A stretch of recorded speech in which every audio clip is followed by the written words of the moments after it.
এমন আজারে লম্বিত যুবা পুরুষ এই নদিয়ার মাঝে একজন মহাপুরুষ আছেন, তিনি হলেন আমার ভক্তির ভগবান নিমা। তবে ইনি কে? এমন করে কৃষ্ণ নাম হরিনাম গাইতে গাইতে চলেছেন। তিনি নিজ মুখে বলছেন, যে কৃষ্ণ নাম ভজে সে হয় তার প্রাণ। তবে তিনি কে গো?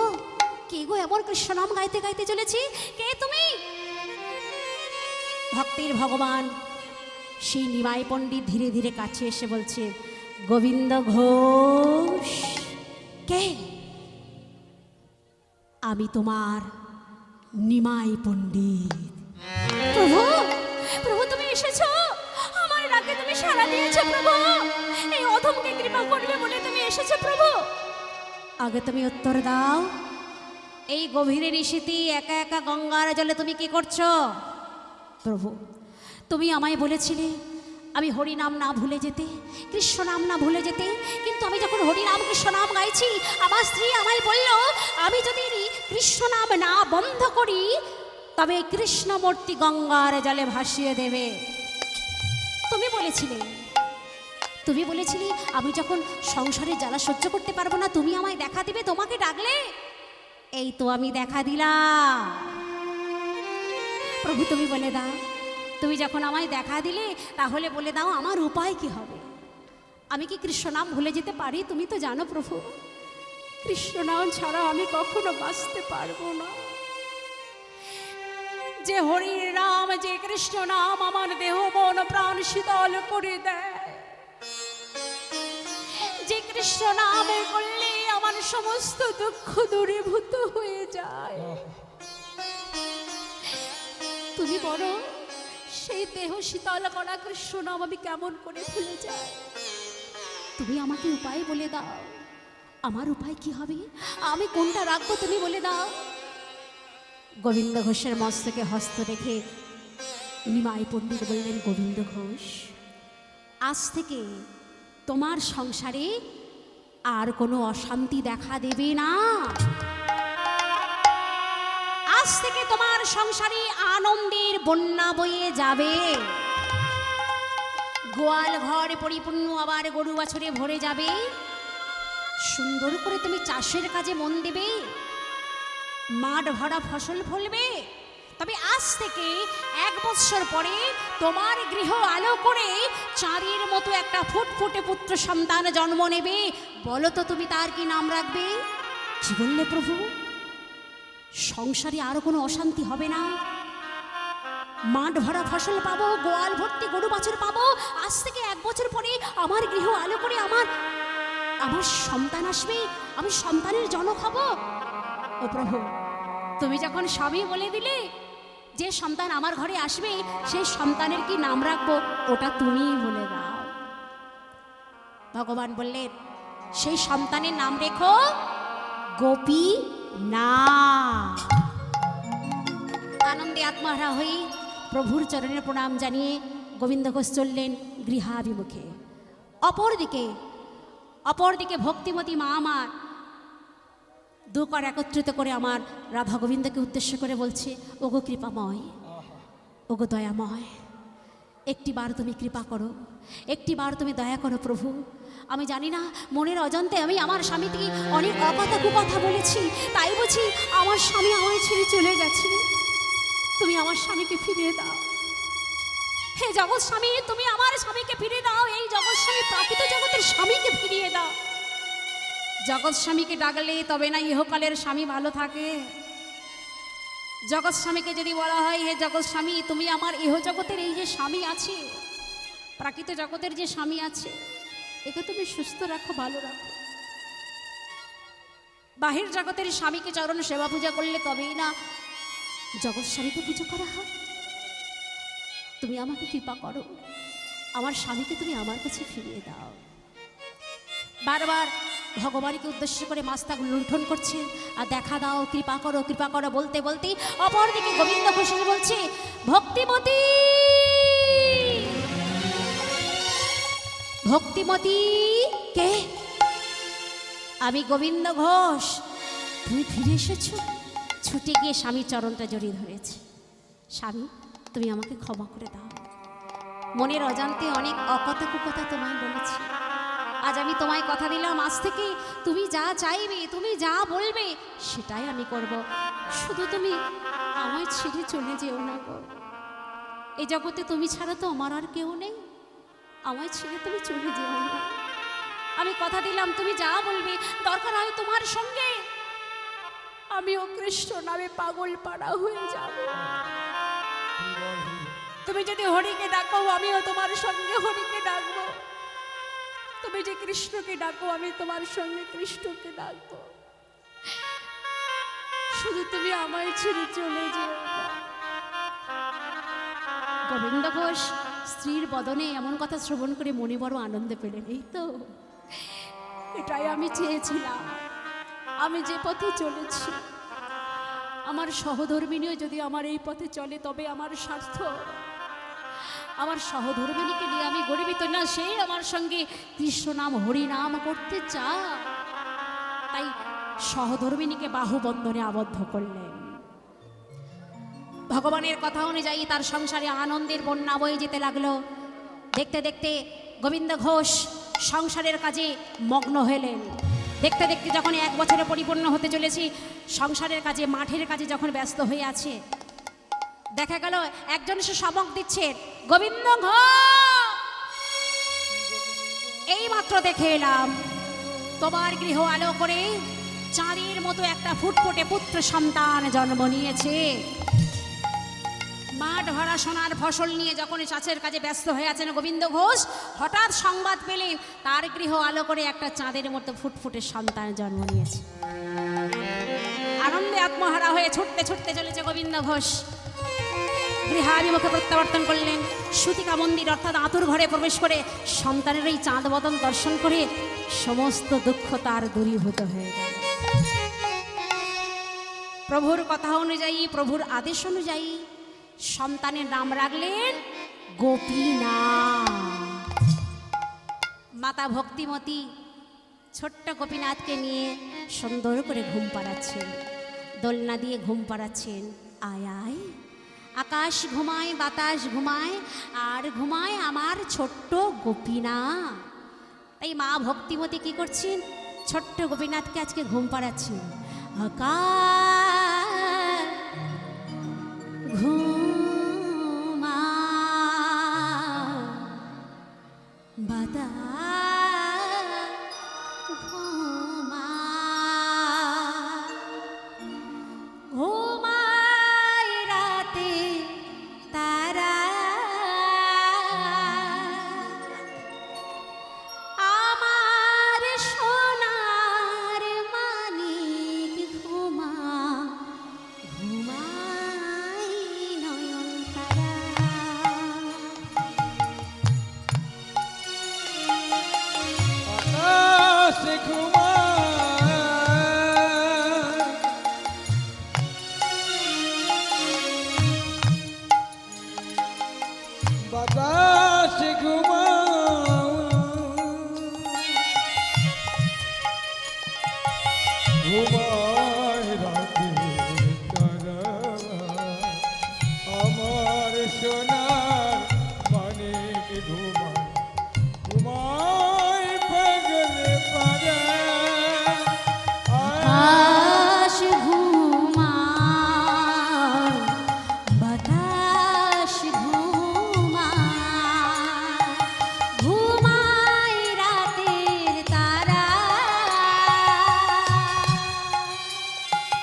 দেখতে দেখতে দেখা গেল গোপীনাথের যখন শশীকলা নাই ধীরে ধীরে বড় হচ্ছে। 1 বছর যখন বয়স হয়েছে তার, আধো আধো কণ্ঠে পাপা পাপা বলে ডাকছে। যখন দেখা গেল ছোট্ট গোপীনাথ আধো আধো কণ্ঠে পাপা পাপা বলে ডাকছি, আর গোবিন্দ ঘোষের কণ্ঠ জড়িয়ে ধরে তার শুষ্ক বদনে চুম্বন এঁকে দিচ্ছে। ধীরে ধীরে গোবিন্দ ঘোষ সন্তানের ভালোবাসা পেয়ে, তাকে স্নেহী ভরিয়ে দিয়ে, ভালোবাসা ভরিয়ে দিয়ে ধীরে ধীরে দেখা গেল হরি নামের কথা তিনি ভুলতে বসেছেন। দিয়ে ধন বুঝি মা কেড়ে নিতে কতক্ষণ, ভক্তির ভগবান আমার ভক্তকে সব কিছু ভরিয়ে দেবে, সমস্ত কিছু ভরিয়ে দেবেন। অর্থ সম্পদে সম্পর্কে ভরিয়ে দেবার পরে যে ভক্ত দেখেন যে সমস্ত সম্পর্ক নিয়ে, অর্থ নিয়ে, সম্পদ নিয়ে সব কিছু পেয়ে যে আমার ভগবানকে ভুলে যায়, তার দশাতে এমনই হয়। আর সর্বস্ব পেয়েও যে আমার ভগবানকে ডাকে, তার জন্য কাঁদতে থাকে, ভগবান তার কাছে না এসে থাকতে পারেন না। ছোট্ট একটা কথা বলি, একজন মা, তার 3টি ছোট ছোট ছেলে আছে। মা গৃহকর্ম করতে যাবেন বলে কিছু খেলনা দিয়ে সন্তানদের কাছে দিয়ে গৃহকর্মের দিকে চলে গেলেন। 2টি ছেলে খেলনাগুলো পেয়ে আনন্দে ভুলে গিয়ে তারা খেলা শুরু করতে লেগেছে। একটা ছেলে কিন্তু খেলনাগুলো পেয়েও সে মা মা করে কাঁদছে। মা দেখছে 2টো ছেলে ভুলে গেছে খেলনা পেয়ে, কিন্তু একটা ছেলে আমার জন্য কাঁদছে। মা সব কর্ম ফেলে রেখে দিয়ে ছুটে গিয়ে সন্তানকে কোলে জড়িয়ে ধরলেন, কারণ মা দেখলেন আমি ছাড়া এর কান্না বন্ধ করানো যাবে না। তাই মা নিজেই চলে আসলেন। বিশ্বপিতা ভগবান আমাদের বিশ্বের মাঝে পাঠিয়ে দেওয়ার সময় সুন্দর সুন্দর খেলনা দিয়ে পাঠিয়েছেন। খেলনাগুলো হলো কেউ মাতা, কেউ পিতা, কেউ পুত্র, কেউ কন্যা। এই খেলনাগুলো পেয়ে যারা ভুলে গেছে তাদের কাছে ভগবান সহজে যাবেন না, কিন্তু এই খেলনাগুলো পাবার পরেও যে ভগবানের নামে ডাকে, তার জন্য কাঁদে, ভগবান দেখেন এর সব কিছু ভরিয়ে দেবার পরেও আমার কৃপা ছাড়া এর কান্না বন্ধ করানো যাবে না। অতএব আমার কৃপা একে করতেই হবে। তাই ছোট্ট গোপীনাথ যখন বাবা বাবা বলে ডাকে, তার বাবা ডাক শ্রবণ করে আনন্দে আত্মহারা হয়ে গেলেন গোবিন্দ ঘোষ। দেখতে দেখতে গোপীনাথের যখন 5 বছর বয়স হয়, এবার আর আধো আধো কণ্ঠে পাপা বলছে না, পরিষ্কার বাবা বাবা বলে ডাকছে। বাবা বাবা বলে বাবার কাছে ছুটে এসে গলাটা জড়িয়ে ধরি, বাবা শুষ্ক বদনে চুম্বন এঁকে দেয়, মাকে মা বলে ডাকে। আহা, পৃথিবীতে 2টি ভাষা, যে ভাষা দুটো শুনলে আর কিছু শুনতে লাগে না, সমস্ত কিছু ক্ষমা করে দেওয়া যায়। সে ভাষা হলো কি? একটা হলো বাবা, একটা হলো মা। এই বাবা মা ডাকে যে এত মধুর আছে, সন্তান যত অপরাধ করুক না কেন, একবার বাবা বলে ডাকলে, মা বলে ডাকলে সন্তানের সব অপরাধ ক্ষমা হয়ে যায়। তাই 5 বছরের গোপীনাথ যখন বাবা বাবা বলে ডাকছে, গোবিন্দ ঘোষের মনে বড় সাজ জেগেছে, আমার গোপীনাথকে একবার নৃত্য করতে বলবো। কারণ গোপীনাথ যখন আমার সম্মুখে নাচবে, আমার মনে হবে সেই যশোদার দুলাল বুঝি আমার সম্মুখে নাচছে। আমার গোপীনাথের মধ্যে আমি যশোদার দুলালকে দেখতে পাবো, কৃষ্ণকে দেখতে পাবো। আমার গোপীনাথকে তেমনই লাগে।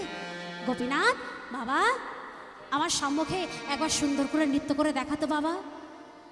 সন্তানকে ডেকে বলছে, ও আমার নাজিরে জাদুমণি, ও আমার নাজিরে জাদুমণি, ও আমার নাজিরে জাদুমণি, ও আমার নাজিরে জাদুমণি।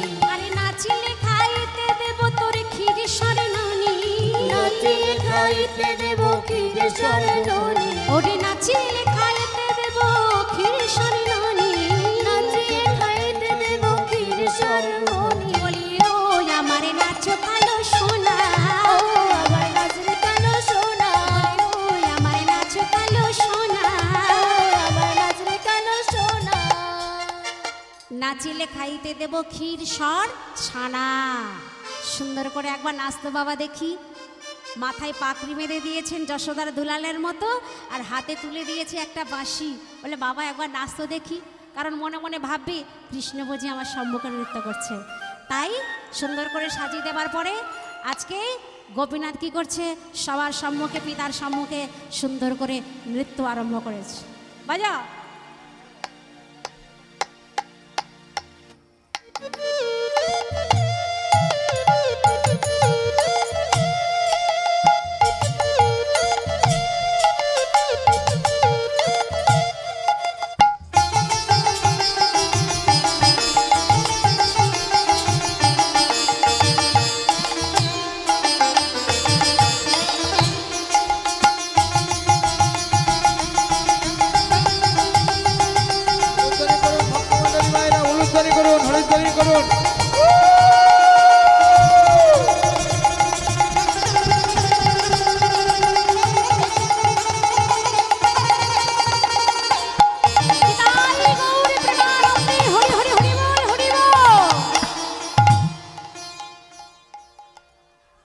নৃত্য করতে করতে 5 বছরের গোপীনাথ হঠাৎ মৃত্তিকা পড়ে যায়। ছুটে গিয়েই গোবিন্দ ঘোষ সন্তানকে বক্ষ মাঝে জড়িয়ে ধরে, গোপীনাথ কি হয়েছি বাবা? এমনভাবে নৃত্য করতে করতে কেন মৃত্তিকা পড়ে গেলি বাবা?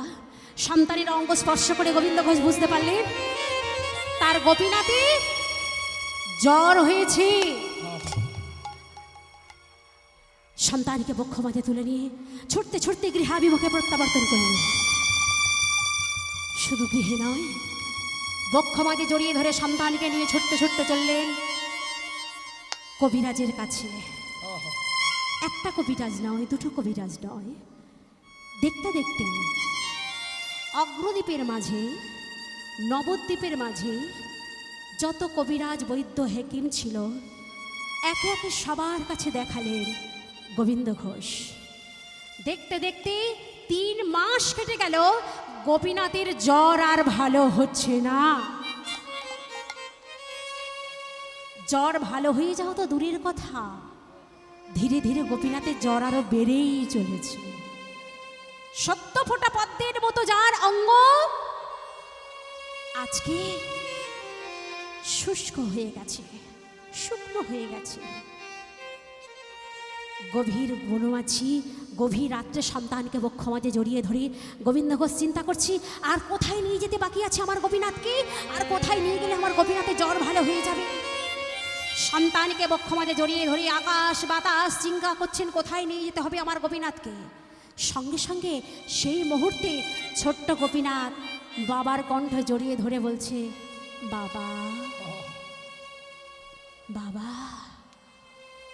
আমার মনে হয় আমি আর বাঁচব না। না না গোপীনাথ, না, তুই আমায় ছেড়ে চলে যেতে পারিস না গোপীনাথ। আমার বাবা বলা পাখি তুই, হরি বলা পাখি তুই, আমাকে ছেড়ে তুই কোনোদিন যাবি না বাবা। আর কখনো একথা বলবি না বাবা, একথা বলতে নেই, একথা কোনোদিন বলবি না। সন্তানকে বক্ষ মাঝে জড়িয়ে ধরেছিলেন তিনি। সন্তানের মুখে মৃত্যুর কথা শ্রবণ করে সন্তানকে আরো নিবিড়ভাবে জড়িয়ে ধরেছি। আমার গোপীনাথকে আমি কিছুতেই ছেড়ে যেতে দেব না। চিন্তা করতে করতে দেখা গেল রাত্রে যখন শেষ হয়ে এসেছে, ব্রাহ্ম মুহূর্তে অর্থাৎ ভোরবেলায় গোবিন্দ ঘোষ সন্তানের অঙ্গ স্পর্শ করে দেখলেন গোপীনাথের অঙ্গ শীতল হয়ে গেছে, গোপীনাথের অঙ্গ ঠান্ডা হয়ে গেছে। গোবিন্দ ঘোষ মনে মনে ভাবছে এই তো আমার গোপীনাথের জ্বর ভালো হয়ে গেছে।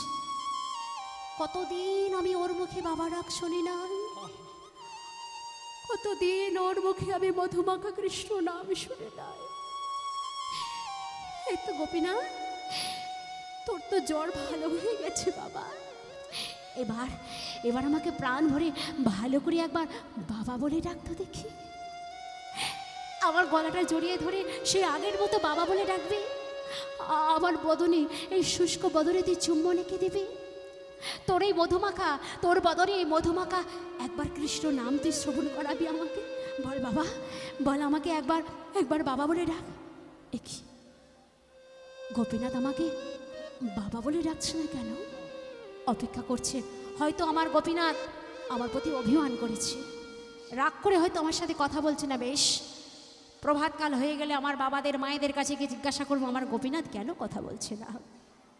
অপেক্ষা করতে করতে যখনই প্রভাতকাল হয়ে গেছে, তখন গোপীনাথকে বক্ষ মাঝে জড়িয়ে ধরে অগ্রদীপাসীদের কাছে গিয়ে বলছে, ও বাবা, ও মা, আপনারা দেখুন না মা, আজকে আমার গোপীনাথে 3 মাস হয়ে গেল জ্বর হয়েছিল জানেন। আমার গোপীনাথের যখন জ্বর হয়েছিল তখন আমাকে ভালো করে বাবা বলে ডাকতে পারেনি, ভালো করে কৃষ্ণ নাম শোনাতে পারেনি, আমার শুষ্ক বদনে ভালো করে চুম্বন দিতে পারেনি। কিন্তু আমি জানি না আজকে ভোরবেলা যখন দেখলাম আমার গোপীনাথের অঙ্গ শীতল হয়ে গেছে, গোপীনাথের জ্বর ভালো হয়ে গেছে, কিন্তু কেন জানি না আমাকে যে কেন বাবা বলে ডাকছে না, আমি এটা বুঝতে পারছি না। আপনারা দেখুন না আমার গোপীনাথের কি হয়েছে, দেখুন না আমার গোপীনাথ কেন বাবা বলে ডাকছে না। দেখুন না, আপনারা ওকে ডেকে দেখুন না, জিজ্ঞাসা